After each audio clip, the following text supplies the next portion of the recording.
Hello and welcome to Educational Specifications Virtual Workshop number 1 for Nancy Lopez Elementary School, Roswell Independent School District.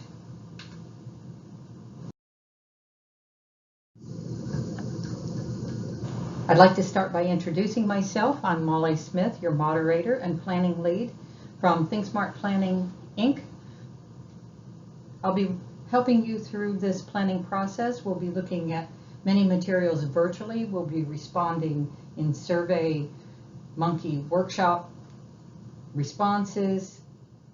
We'll be working together on functional relationships and planning for the future of Nancy Lopez Elementary School. I thank you for your participation in these workshops. I'd like to start with the schedule. Here you can see that invitation letters have already been sent out, and we are now looking at Virtual Steering Committee number 1. You should receive this virtual workshop on August 26th, and we'd like to see that back, all surveys finished by September 2nd.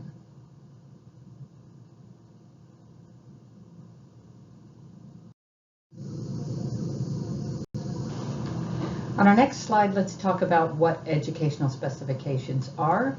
Educational specifications are basically the recipe for design. We start with educational goals, facts about the site and the district. We look at the functional needs. We review concepts for design, and we create a roadmap to success.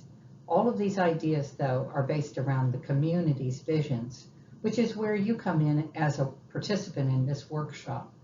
Schools should serve the needs of the communities they serve.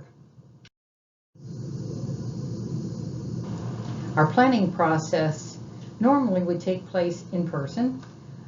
Obviously, in this COVID timeframe, we'll be doing this process online virtually. So we'll be combining some of the workshops we would do in person. This first workshop will cover learning context and learning process, which would take place in workshop number 1 and 2. And in between, we'll be looking at some input, small group interviews in the next couple of weeks with small groups. And in the next workshop, we will have some virtual tours of facilities. We'll be gathering information through e-surveys, and we'll be documenting all of these facts into an educational specifications document, which will be the basis for design by your architect. The overall process of the steering committee work is that we, as the representatives of this school district, will input research of our peers, community input, best practices, and prior work together to create a teaching and learning plan, which then will lead to our educational specifications for design and ultimately create the environment for learning for our students. As a representative, we ask that you reach out, talk to peers, talk to neighbors, talk to community members, and bring these ideas into these workshops. First, we're going to start with a presentation, Trends in Teaching and Learning. We'd like to discuss some of the ideas that are being discussed around the country with regards to teaching and learning with our students in the next generation. This presentation was originally created by Dr. Jamie Dial at the Park Hill School District. Michelle Shavy from Hollison Miller assisted. The presentation is called Rethinking Education and Environments to Empower Modern Learning. Generation Z are those students born after 1997 and are under age 18.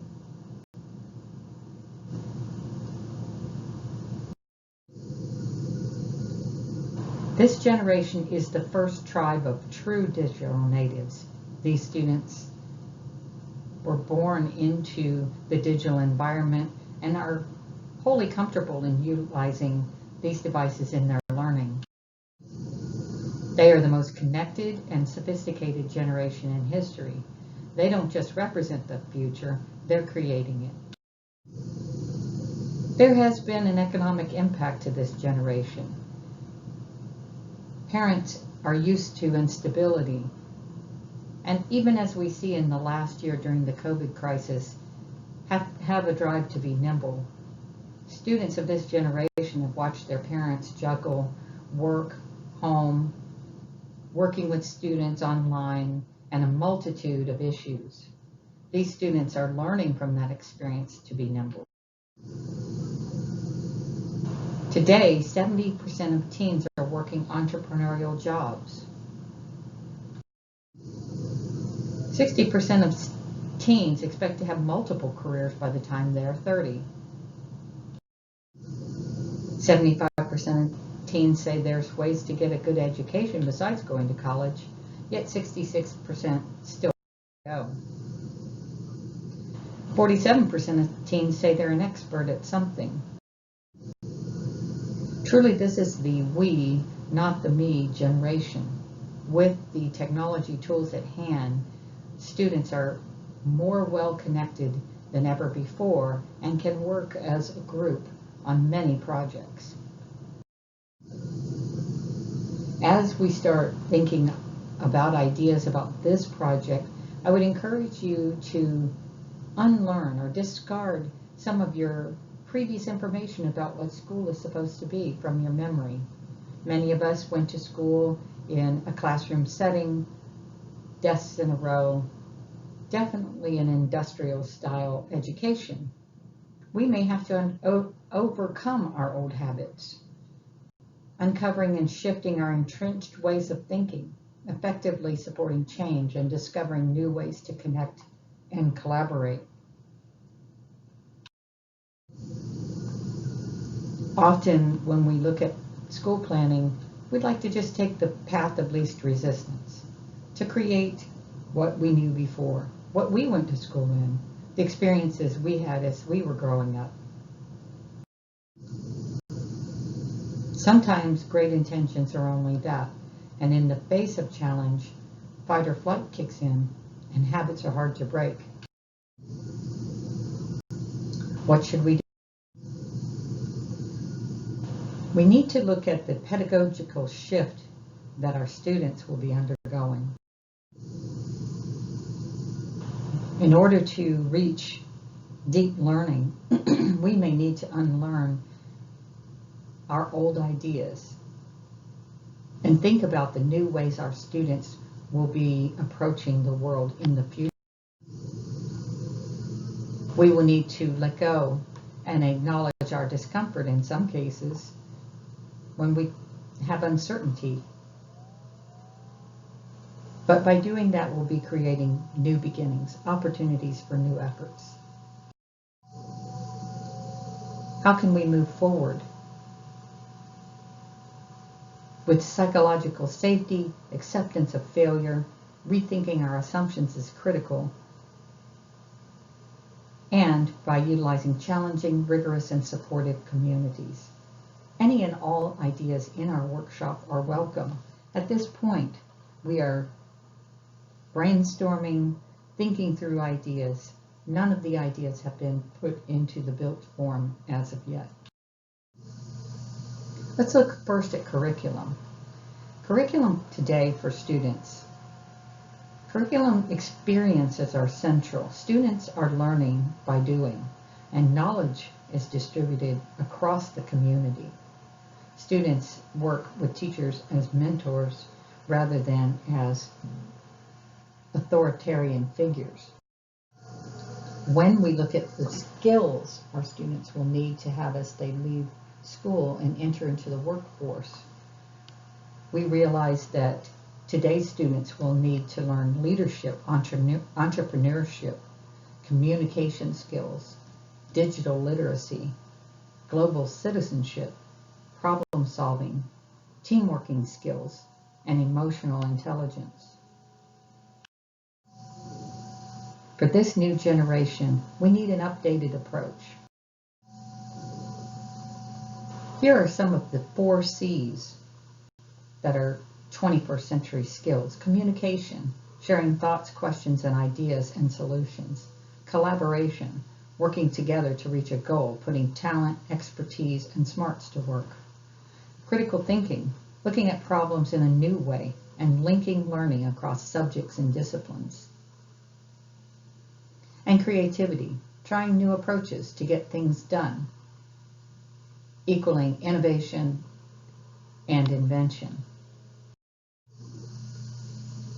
Learning quality is the measure versus learning quantity. Our ingrained ideas about what school is must stop getting in the way of progress. Our schools today must be flexible and multimodal, allowing students to change and reconfigure group sizes from individual to small group to large group easily and effectively, adapting to the task at hand.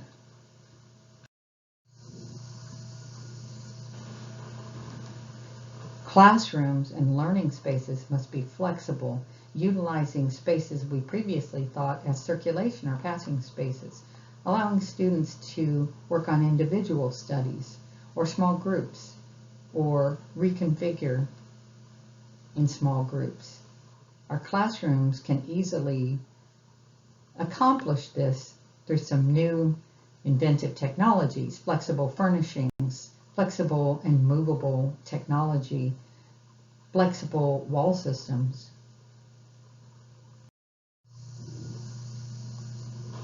Our youngsters need to start from the very beginning in hands-on, self-directed work. Learning and exploration will be key and at the forefront of their learning. Our learning environments need to be empowering and nimble. Students need to be able to plug in and utilize resources easily. Our learning spaces need to be resource-rich and accessible, with lots of infrastructure such as lighting and plugs, whiteboards, flexible furnishings, and a robust technology system. Small children learn through play. Play is a child's work. Play is where a child learns, fails, relearns, and tries again. Learning environments today need to be adaptable and personalized. A big component of today's learning environment is outdoor exploration and learning. In our COVID environment today, outdoor learning spaces are becoming important for the separation of students, the ability for us to utilize our schools to the fullest extent.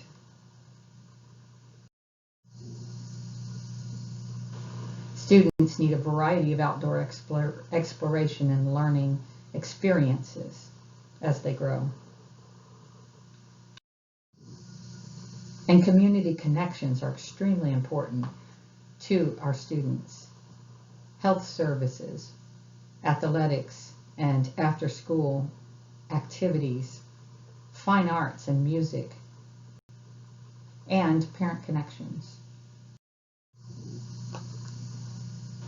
Here we have 2 examples of community connections: Grand Rapids Zoo School, which utilizes outdoor environments, and the Museum School in Georgia, which utilizes the local museum as part of its learning experience. We ask the question, if not us, who? And if not now, when do we make the change for our students? Schools built today will last 50 years or more. It's important that we look into the future as we try to decide what resources we'll provide for our students and for our staff. Exercise 1, learning context. Learning context is attention to the learning context, specifically recognizes and reinforces the need to tailor the design of the educational institution to its unique situation. Here, we want to look at the unique assets, opportunities, challenges, and culture at Roswell Independent School District, Roswell, and in our current Nancy Lopez Elementary School. We'd like for you to list the unique assets or the features about RISD and the current elementary school programs that are working and which should be retained in the new design. We'd like to have you list the challenges or the features in RISD and our current elementary school that are not working and need to be fixed. We'd like for you to talk about the opportunities, the features we can't take advantage of with the way our elementary school is currently configured or operating. And we'd like for you to list the culture or the features that are unique to RISD, Roswell, and our elementary school age group. Please click or copy the link below into your browser and go to the SurveyMonkey survey and complete the questions we discussed for learning context.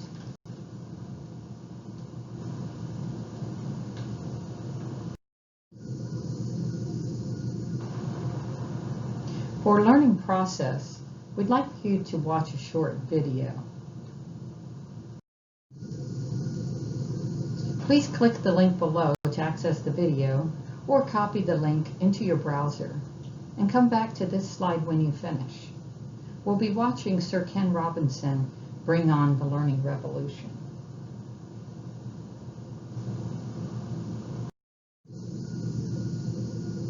Exercise 2, learning process. Here we'd like to discuss how learning happens by focusing on curriculum content, instructional methods, and assessment strategies. We'll focus on content, method, and assessment and how they work together to produce the desired learning product or outcome. We ask the question, what is the desired learning product or outcome? In the next exercise, we would like for you to think about curriculum. What content should our students be learning? Instruction. What methods should we be using to instruct our students? And assessment. What feedback methods should we be using for students to help them improve as they grow and learn? In exercise 2, please click or copy the link below and take the learning process survey on SurveyMonkey. Please come back to this slide when you're finished.